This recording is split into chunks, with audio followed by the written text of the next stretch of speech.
Premier Guitars 2023 NAMM coverage is presented by StewMac. Shop tools, parts, and supplies to build or repair your favorite guitar by visiting stewmac.com or click the link in the description below. Hey everybody, it's Jason Shadrick here at NAMM Show 2023 in Anaheim. I'm here with the man Sheldon Dingwall from Dingwall Guitars and Basses. And you have a brand new signature model that you brought to the show here, John Taylor, the Yes. Rio Dream Bass. So that's what we're going to hit first. So tell us about this collaboration with John and how that came about. Man, things just kind of fell into place.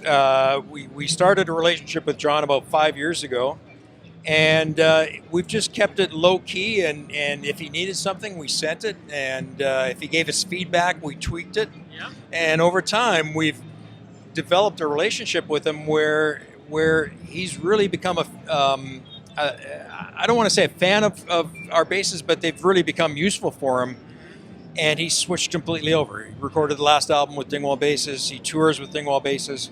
And now he has his own signature model with body woods that work for him, with the weight that works for him and the tone that works for him. And his designer, Patty Palazzo, came up with the graphics concept. Nice. We brought in the inlay from the Rio album. I like having the dots at the other end of the fretboard too. Yeah, exactly. That's cool. It helps. It helps because that's the furthest one from your eyes. But in addition to that, the Rio album was recorded on a Neve console, and I've always wanted to work with the Rupert Neve Design Company, and so we reached out to them. And this was a project they were willing to do. It was the first onboard preamp that they've ever developed, and its frequency range goes from from below 10 hertz to above 30 kilohertz. Oh wow! Yeah, it's super wide range, and therefore it's coming from the studio mentality of let's get the cleanest, most musical tone possible. And I swear, when I picked it up and I played the first note, I was just like, oh my God, I feel like I'm in love with the bass again. It has that effect. So what were some of the tweaks that John offered as you guys were working towards this type of bass? You talked about the woods for weight and whatnot, but what were maybe some of the under-the-hood tweaks that he asked for? He likes simpler controls, and so that led us, instead of doing a 3-band, that led us to starting with a 2-band with a passive tone. Okay. And so it keeps it simple.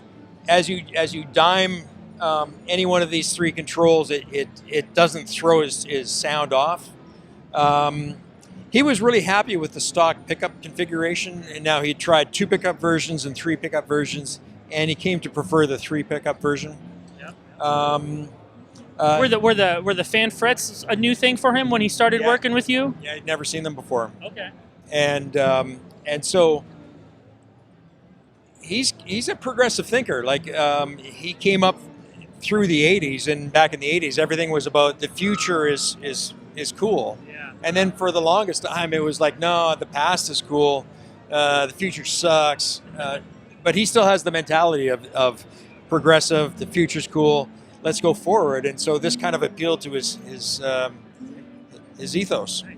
So you said 2-band EQ and then individual volume knobs for each pickup, right? Or No, master volume, 4-position rotary selector. So it gives you kind of the all hits of Fender tones. I mean, bridge. would those be like is that like a pickup selector basically, or? Exactly. So it just combines the pickups together in either series or parallel, so you can mimic a P, a J, a Music Man. Gotcha. And I'm using other brands' names, but those are the tones that we're familiar with, Exactly. and that's what popular music has grown up around. And then the passive tone is here. Yep. Active, passive. So if you're running it in passive mode, you have 3 controls. Put it into active, you have 5. Gotcha. Nice. Yeah. So what would be the pricing and availability on this model? The availability on this one is next to 0. It's sold out yesterday. There's Well, that's a good issue to have, right? only 82 of them. They come with their limited edition set of strings, limited edition gig bag. But we do have production models following, and they will be available towards the end of the summer. Towards the end of summer. Yeah. So Sheldon, you guys have an overdrive pedal here that you brought to the show. Tell us a little bit about this one. All right, so it's our 35th anniversary this year, and this is our 30th anniversary pedal. And we've worked closely with Dark Glass for, over 10 years. And so we've got a really great relationship with them. And so they kindly worked on this pedal, and we took one of their existing models and we reduced it. We distilled just the essence of what makes it sound great. And then we had them adjust the voicing of it more towards the old school tone. So if you turn down the drive and turn down the tone, it can be touch sensitive where it's clean until you dig in, and then it starts to break up like an old tube amp. It's a really organic sounding pedal.